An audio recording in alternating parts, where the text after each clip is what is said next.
বন্ধুরা দেখো, আজকে অনেক দিন পর আজকে তোমাদের সামনে নতুন একটি ডিজাইন নিয়ে হাজির হলাম। এই ডিজাইনটি শেখার জন্য আমার ভিডিওটি শেষ পর্যন্ত দেখতে থাকো। বন্ধুরা দেখো, আমি প্রথমে এখানে সুচটা তুলে নেব। তুলে নেওয়ার পর এখানে দুটো ঘর নিয়ে পরপর দুইবার 2 লাইন সেলাই করে নেব। এবারে দেখো, 2 ঘর মাথার উপরে সুচটা তুলে নেব। আর এখানে 1 2 3 4 5 6 দুই পাশে দুটো করে ঘর বেশি নেব, অর্থাৎ মোট 6 ঘর মিলে 2 লাইন সেলাই করে নেব।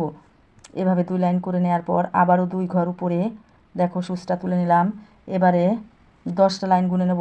1 2 3 4 5 6 7 8 9 10 10টা ঘর গুনে নেব। আর এখানে পরপর 2 লাইন সেলাই করে নেব।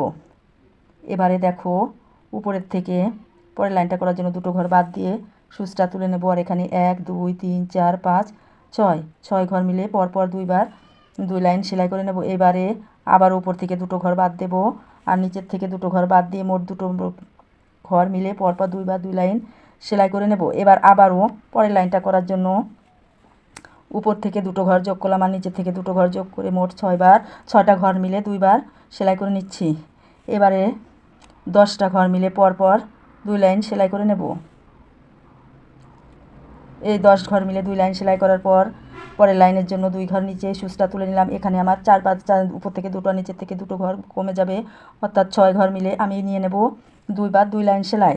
2 লাইন করে নেওয়ার পর আবার উপরের থেকে দুটো ঘর বাদ দেবো, নিচের থেকে দুটো ঘর বাদ দিয়ে দুটো ঘর মিলে 2 লাইন সেলাই করে নেব।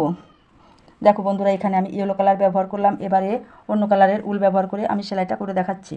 দেখো, ইয়েলো কালারের পর আমি ব্লু কালারের উল ব্যবহার করে এবারে ডিজাইনটা করে দেখাবো। এখানে দেখো, আমি 10টা ঘর মিলে যে পরপর দুটো লাইন করে নিয়েছিলাম, এখানে 1 2 দুটো ঘর বাদ দিয়ে দেখো প্রথমে আমি দুটো ঘর মিলে পরপর 2 লাইন সেলাই করে নেব। এবারে উপরের দিকে দুটো ঘর বেশি নেব, আর নিচের দিকে দুটো ঘর বেশি নিয়ে পরপর 6 লাইন মিলে এখানেও আমি পরপর 2 লাইন সেলাইটা করে নেব। এবারে আবারও উপরের দিকে দুটো ঘর বেশি নিলাম, আর এখানে আমি পরপর 10টা ঘর গুনে 2 লাইন সেলাই করে নেব। 10টা লাইনের পরপর দুটো লাইন, 10টা ঘর মিলে দুটো লাইন হয়ে যাওয়ার পর আবার উপরের থেকে 2 ঘর বাদ দিয়ে দেখো আমি সুচটা তুলে নিয়েছি। এবারে নিচের থেকেও আমি দুটো ঘর বাদ দিয়ে 6 ঘর মিলে 2 লাইন সেলাইটা দিয়ে দেব। 1 2 আবার উপরের থেকে দুটো ঘর বাদ দিলাম, বাদ দিয়ে এখানে একইভাবে উপরে নিচে দুটো করে ঘর বাদ দিয়ে মাঝে 2 ঘর মিলে 2বার সেলাই করে নিলাম। এবারে এই ডিজাইনটা হয়ে যাওয়ার পর আমি আবারও এখানে সুচটা তুলে নেব। এখানে যে 10টা পরে লাইন আছে এর 2 ঘর উপরে সুচটা তুলে নিয়ে দেখো এখানে আমি সুচটা তুলে নিলাম। তুলে নেওয়ার পর আবারও আমি নতুন করে সেলাইটা শুরু করব। 6টা ঘর মিলে 2 লাইন সেলাই করে নেওয়ার পর পরবর্তী লাইনের জন্য আমি 2 ঘর উপরে সুচ নিলাম। আর এখান থেকে 1 2 3 4 5 6 7 8 9 10 এই দেখো 10টা ঘর গুনে নিলাম, আর 2 লাইন সেলাই করে নেব। এই 10টা ঘরের লাইনটা হয়ে যাওয়ার পর আবারও উপরের থেকে দুটো ঘর বাদ দিলাম, আর নিচের দিক থেকে দুটো ঘর বাদ দিয়ে 6টা ঘর নিয়ে পরপর 2 লাইন সেলাই করে নেব।